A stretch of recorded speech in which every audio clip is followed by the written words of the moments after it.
purge this sin. I've got to get rid of this impurity that's destroying me from the inside out.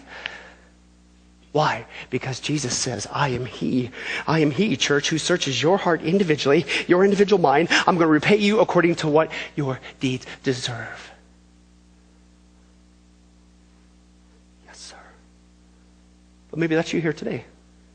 Maybe it's a good case scenario. Maybe you're sitting there, Pastor Billy, I do want, pure water and stuff, but I really am concerned about sin. I really do want to have a pure walk with Jesus Christ. Blessed are the pure in heart. That's me. That's what I want. I want to purge this sin, but it keeps coming back. I want to have a pure heart, but I'm bombarded with it day in, day out. I want to walk in holiness so I can see the Lord, but I don't know how.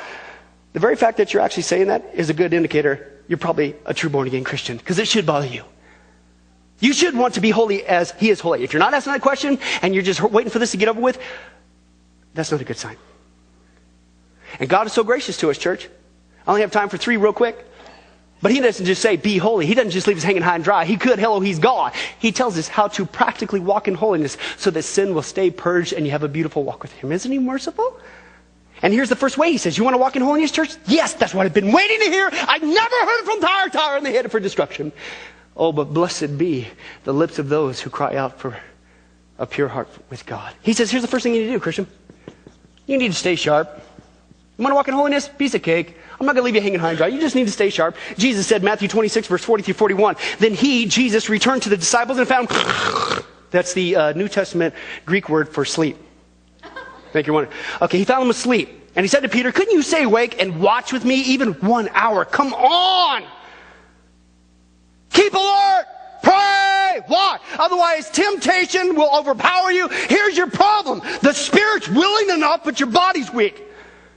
And so Jesus tells us the first thing if we're going to walk in holiness, to purge and stay away from sin, we have got to do this. We acknowledge you've got somebody there that's fighting against you, your flesh.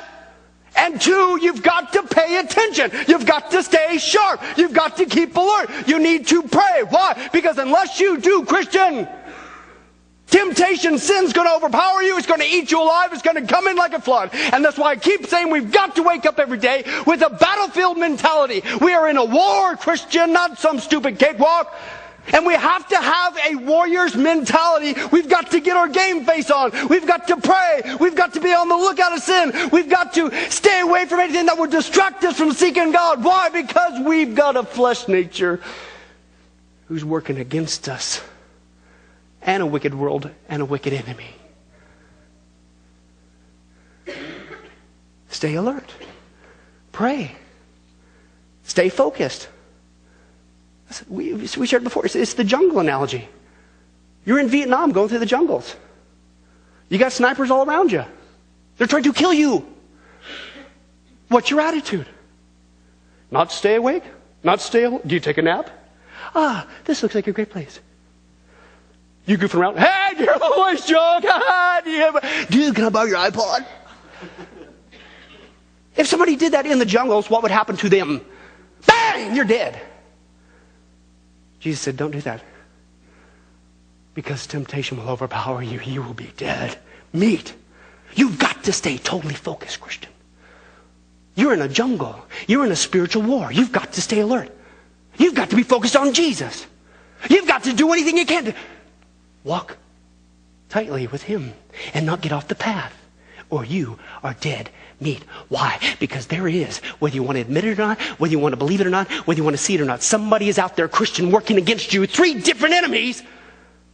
And they're trying to get you to walk in unholiness. They're trying to get you to ingest sin, not purge it. They're trying to destroy you. Why? Because without holiness, no one will see the Lord. The second way, God says, hey man, that's the news I've been waiting to hear. I wish I could have heard from Tyre. Unfortunately, I didn't. Oh, that's awesome. Thank you, Sean. You're such a faithful child. You can pay me later. You're such a faithful child. And I want to hear this from you. Please, not only you need to stay sharp. Here's another practical thing. This is a no-brainer. How about this one? How about you stay away from it? This was what Lot's problem was, folks. 2 Peter chapter 2, verse 7 through 8 says this. And he rescued righteous Lot.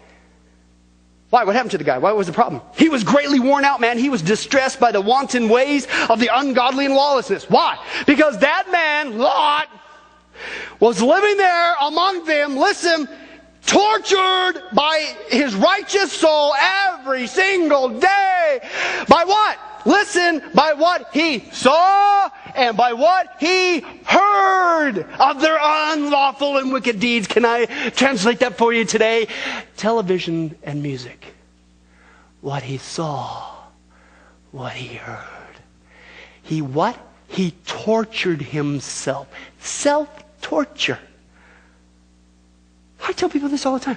Pastor Billy, these thoughts of lust, these thoughts of sin, these thoughts of, I'm just getting greedy, I'm getting selfish, I just can't stand it, I can't get them out of my head. Well, shut the stupid TV off and put some praise music on. Is it really that simple? Uh-huh. That's what Lot did. Here's my point. Who made him stay there? Why didn't he leave? Whoa! Look at that! That's not righteous. That's what people in Sodom do. Oh! He tortured himself by what he stayed there and what he saw, what he heard. What a goofball.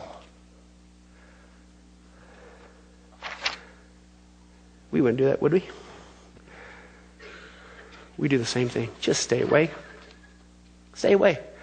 You're sick and tired of getting stung by the hornet's nest? Stop beating it with a stick.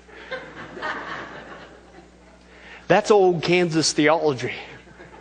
It's like a word of encouragement to beat you sharp stick in the eye. That's profound.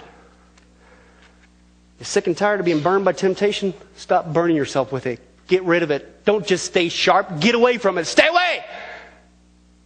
Be like Timothy. Flee from temptation. Don't flirt with it. 2 Timothy chapter 2, verse 22. And finally, here's this. The third way. Oh God, if only I knew how to walk in holiness. I do want to purge from sin. I want to be more concerned about a pure heart with you than stupid water.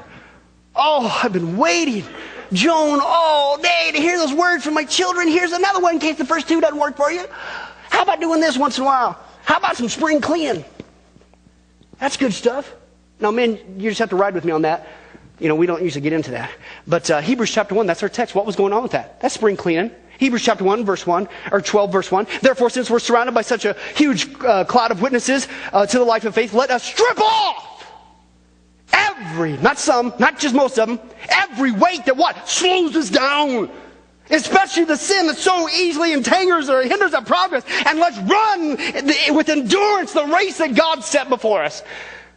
What are we supposed to do to walk in holiness? It's obvious, folks. If we're going to run the righteous race, and that's the problem, we run the rat race. If we're going to run the righteous race, walking in holiness with God, he says it's simple. Do some spring cleaning, man. Strip off everything, excluding, the sinful things. Why? Because they're slowing us down. It's the marathon analogy again, folks. These people with what, Olympics? Now, when you're training, you put like ankle weights on and stuff like that, right? Helps build up your muscles. But you're finally getting ready to, I don't know, it's Olympic, winter, so we got to do some ice thing. They're going to just speed skating. You can tell I watch the Olympics. They're speed skating, right?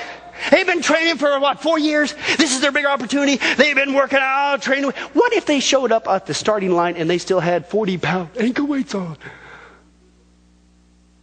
You could say it. That's a goofball part 2. Excuse me? Dude, what are you doing? Take those stupid things off. Yeah, hats off for you for trying. That's a guy thing. But wouldn't it be much easier? Wouldn't your progress be hindered less if you just take those dumb weights off? How many sinful weights are we carrying? Oh, we're trying desperately to walk with Jesus, but man, we're not skating. We're not even running. We're dragging. Maybe we haven't thrown off the sin that so easily tangles us. It doesn't just weigh us down spiritually. Listen, folks, sin, if you don't stay away and if you don't spring clean, it has a way of growing. It doesn't just drag us down spiritually. It has a way of growing incrementally. It spreads. It's like weeds, right, Lonnie? If you don't get that first weed out of the front there, right when that baby pops up, what happens? Oh boy, you got a full-blown infestation on your hands, right? And so it doesn't just weigh us down, this sin, folks. And now we're dragging for Jesus. I'm a dragging for Jesus.